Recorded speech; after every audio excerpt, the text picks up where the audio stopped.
Hello' everyone, কুমুচুলুং। আৰু যিহেতু মোৰ চৰ্দি হৈ আছে, সেইটো কাৰণে একো খাব মন যোৱা নাছিলে। সেইটো কাৰণে ব্ৰইলাৰ অকণমান আনি লৈ মেলি বইল কৰি লৈ মেলি খালোঁ ধনিয়া পাতৰ লগত, আৰু পাতত দি অকণমান খালোঁ।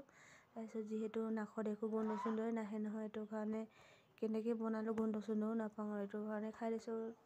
অকণমান টেষ্টি হৈছে বাৰু, যিহেতু জ্বলা যিমান দিলেওতো জ্বলা একদম লগা নাই, কাৰণ চৰ্দি হৈ আছে। সেইটো কাৰণে এনেকুৱা চৰ্দি হৈ থাকিলে চবেইতো জ্বলা চলা খাবই মন যায়, বা টেঙা চেঙা।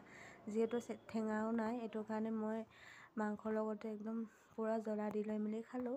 আপোনালোকে এনেকৈ খাই ভাল পায়নে? যেতিয়া চৰ্দি হৈ থাকে কমেণ্ট কৰি জনাবচোন। আৰু যিহেতু